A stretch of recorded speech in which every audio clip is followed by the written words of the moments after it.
Hello, I'm Tovar, and I want to tell you a few stories. Given the format of tonight, they'll be very short stories.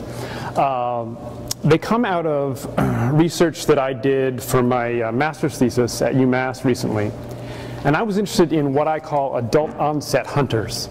People who didn't grow up hunting, but came to it in adulthood. And particularly I was interested in what hunting means to them and why they say they started.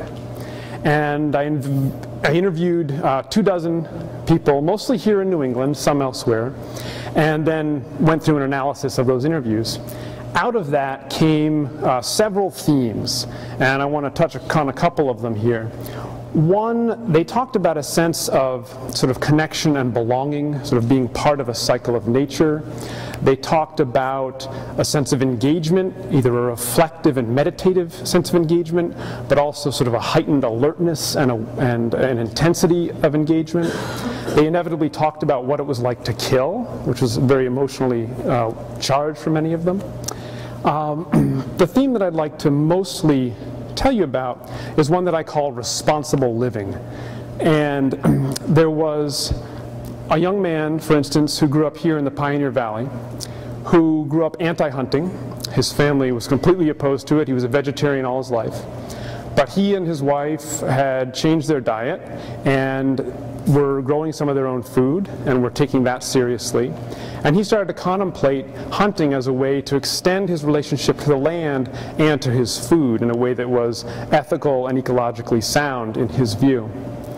Another person I interviewed was a woman from Pennsylvania who was deeply interested in permaculture.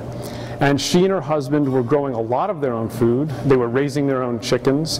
And for them, it was really important to not shield themselves from the reality of where their meat came from. They wanted to be engaged in that. And so for her also, hunting was a way to extend that relationship, to do something that she felt was ethical and ecological as part of providing her family with food.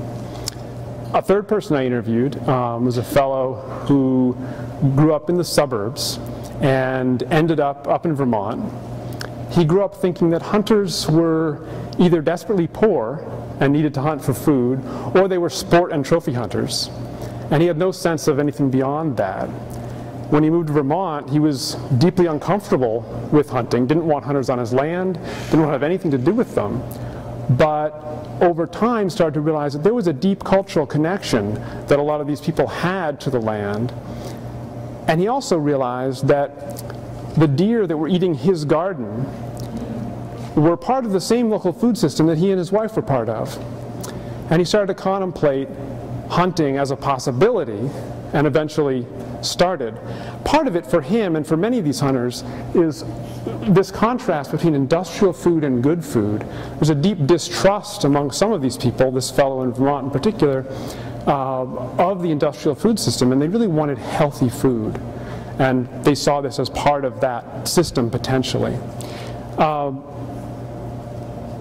One of the values that I find in paying close attention to what these folks have to say is that their values are shared by a lot of non-hunters and people who don't have a connection to that tradition, but are concerned about local and sustainable food. And I think that that commonality opens up a certain amount of space to think about hunting and talk about hunting in a way that some of us haven't before, especially if we didn't grow up with any connection to that tradition. In closing, I want to say briefly that my interest in this research topic is partly personal. I did not grow up with any serious connection to a hunting tradition. I spent a decade as a very committed vegan, and when my diet shifted away from veganism, I started to take the question of animals and local and sustainable flesh foods, meat, very seriously, and I ended up learning to hunt. And I have a book coming out this winter that is that personal story, but is also a lot of cultural history about hunting and vegetarianism. It's called The Mindful Carnivore. It's coming out in February.